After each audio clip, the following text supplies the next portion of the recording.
बताने जा रहा हूँ महात्मा बुद्ध को कौन कौन से देश के लोग मानते हैं और कितना कितना परसेंटेज मानते हैं और उनकी विकास की गति क्या है, इस बारे में मैं विस्तार से आप लोगों को लिए रखने के लिए जा रहा हूँ। दोस्तों सर्वप्रथम हमारे बुकशमरी फिशरमैन इंडिया के चैनल के दर्शकों को सभी को मेरा सादर प्रणाम नमस्कार। दोस्तों आप लोगों से निवेदन है कि आप लोग अभी तक इस चैनल को सब्सक्राइब नहीं किए हैं तो आप लोग इसे सब्सक्राइब करके बेल आइकन को दबा करके ऑल कर दीजिए और आप लोग तर्कशील बनने के लिए जो रेगुलर इस चैनल पर आप हमारे बने हुए हैं, इसके लिए बहुत बहुत धन्यवाद। आज मैं सर्वप्रथम मैं बात करूंगा कि महात्मा बुद्ध को मानने वाले कौन कौन से देश हैं और कितने कितने परसेंटेज वहाँ की जनसंख्या उनको मानती है। सर्वप्रथम दुनिया में सबसे ज़्यादा मानने वाले कंबोडिया में, सबसे ज़्यादा कंबोडिया के लोग मानने वाले हैं। कंबोडिया में 98% लोग बौद्धिस्ट हैं। उसके बाद आता है लाओस, लाओस में 98% लोग बौद्धिस्ट हैं। उसके बाद मंगोलिया, मंगोलिया में 93% लोग हैं। जापान में 96% लोग हैं। थाईलैंड में 95% हैं। ताइवान में 93% लोग हैं। चीन में आपको 50 से 80% लोग आज चीन वाले लोग मानते हैं। आज आप लोग देखेंगे चीन का जो विस्तार है, विकास है, वहाँ के लोग मानते हैं, लेकिन वहाँ के लोग सबसे ज़्यादा महात्मा बुद्ध के उन विचारों को फॉलो करते हैं जो तर्कशील विचारों का फॉलो करते हैं। तर्कशील बनने के लिए वो कोशिश करते हैं, जिसका वो प्रमाण है आज आप लोगों के सामने है। पूरी दुनिया को चाइना जितने माल की सप्लाई करता है, पूरी दुनिया से सबसे सस्ता चाइना सामान बनाता है। आज हर देशों को चाइना इलेक्ट्रॉनिक जगत का सस्ते से सस्ते सामान उपलब्ध करा देता है। और चाइना एक तर्कशील देश है। वहाँ के बच्चे जब भी पढ़ने जाते हैं, उनके साथ उनको प्रैक्टिकल कराया जाता है। लेकिन हमारे भारतवर्ष में क्या है, पहले पढ़िए 10 से 15 साल 30 साल पढ़िए, 20 साल के बाद जाकर के आप प्रैक्टिकल करिए। लेकिन चाइना देश आज महात्मा बुद्ध के विचारों को तर्कशील मानव होने की वजह से जब बच्चा पढ़ने जाता है, थोड़ा सा जानकार हो जाता है, उसी टाइम उसको प्रैक्टिकल कराया जाता है। और वहाँ घर घर में कारोबार होता है। हर घर में इलेक्ट्रॉनिक का देखेंगे, हर घर में कारोबार होता है, हर खिलौने का कारोबार होता है। वहाँ से कपड़ा भी पूरे वर्ल्ड में सप्लाई होता है। यहाँ की भारत में यूँ देखा जाए तो 95% सामान भारत के अंदर चीन से आता है, जापान से आता है। ये दोस्तों यह महात्मा बुद्ध के तर्कशील विचारों का यह देन है। अब आइए म्यांमार है। म्यांमार के लोग 90% मानते हैं। भूटान के लोग 94% मानते हैं। वियतनाम में 75 से 80% लोग मानते हैं। और श्रीलंका में लोग 70% मानते हैं। कोरिया में 38 से 50% लोग मानते हैं। और दक्षिण कोरिया किम जॉन जो है, किम जॉन एक तर्कशील है, वहाँ के लोग 50% मानते हैं। वहाँ के लोग 50% मानते हैं। सिंगापुर जो है 67% महात्मा बुद्ध को मानता है। हांगकांग 67 से लेकर के 91% लोग मानते हैं। मकाऊ 80 से 80% मकाऊ मानता है। तिब्बत 85% मानता है। क्यूबा 62% मानता है। कलमीकिया 53% मानता है। कुतिया 20% मानता है। जायकालिस्की 15% मानता है। और ऑस्ट्रेलिया जैसे देश 15% मानता है।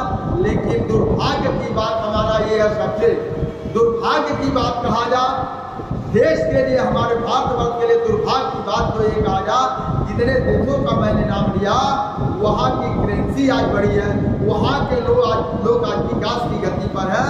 लेकिन हमारे भारत के अंदर महात्मा बुद्ध का जन्म होता है, भारत से शुरू होता है। लेकिन हमारे भारतवर्ष में मानने वाले लोग कितने परसेंट है? केवल 9% महात्मा बुद्ध को लोग मानने वाले हैं। मीन्स कि भारत के अंदर अंधविश्वास ज्यादा छाया हुआ है और देशों में क्या हुआ, तर्कशील ज्यादा छाया हुआ। तर्कशील मानो हमेशा इतिहास रचता है, तर्कशील मानो हमेशा इतिहास रचता है। आज श्रीलंका की मैं बात बताऊं, एक बहुत ही महत्वपूर्ण उजागर की बात है। अशोक सम्राट जो हमारे भारत के रहने वाले, भारत का आज जो चिन्ह है आप लोग देखेंगे, मुख्य चिन्ह है अशोक सम्राट का। अशोक सम्राट का मुख्य चिन्ह है और अशोक सम्राट का आप देखेंगे सिंहासन जो है शेर है और अशोक सम्राट के चिन्ह में, अशोक के चिन्ह में शेर है और श्रीलंका का राष्ट्रीय ध्वज भी शेर है। इसके पीछे कारण क्या है ये हम आप लोगों को बताने के लिए जा रहा हूँ। श्रीलंका का राष्ट्रीय ध्वज भी शेर है। आप देखेंगे वो कैसे है, मैं आप लोगों को ये बताने जा रहा हूँ। सिंघल द्वीप अभी भी आपको केरल के तरफ, भारत के दक्षिण सिरे में सिंघली भाषा बोला जाता है। वहाँ लोगों को सिंघली कहा जाता है। मीन्स कि वह श्रीलंका से सटा हुआ एरिया है और वहाँ के लोग श्रीलंकाई भाषा लोग बोलते हैं। वहाँ के लोगों को, उस देश को सिंघल द्वीप कहा जाता था। इस देश का एक अन्य नाम पाली भाषा में है सिंघल द्वीप, अर्थात सिंह ही कही जाती है।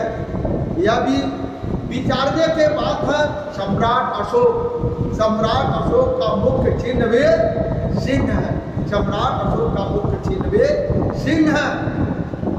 और यह जो है, जो विदेशी लेखक है, सौभाग्य की बात है कि हमारे भारत के वर्ष के अंदर भारत के इतिहासों को उजागर करने वाले अंग्रेजी शासन में भी जो अंग्रेज के लोगों ने आया भारत के जगह जगह वो चीजों को देख करके उन्होंने खुदाई किया। जो नालंदा विश्वविद्यालय मिला, तक्षशिला जैसे, सांची स्तूप जैसे, उन लोगों ने उसके बारे में रिसर्च करके ये बताया यह महात्मा बुद्ध का यहाँ पर क्या होता था, विचार को प्रेरित किया जाता था और लोगों को तर्कशील बनाकर वहाँ से लोगों को, दुनिया को ज्ञान और विज्ञान दिया जाता था।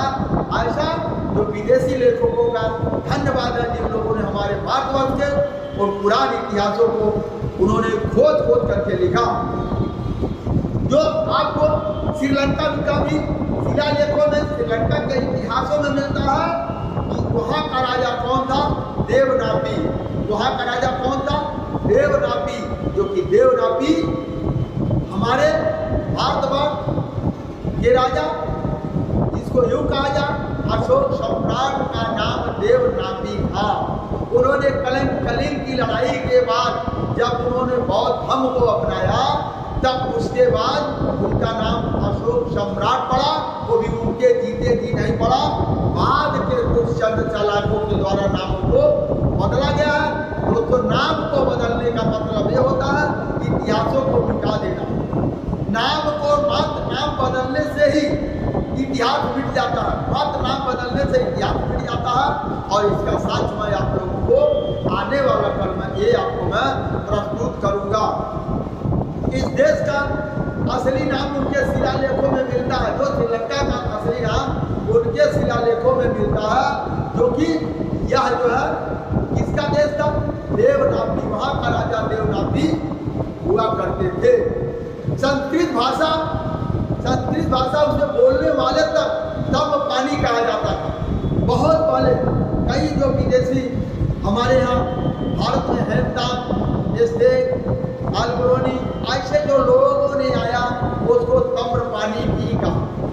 इसलिए कहा, मैंने आप लोगों को बताया कि उस पानी में तांबा के शक्ल का बालू हुआ करता था, आज भी होता है।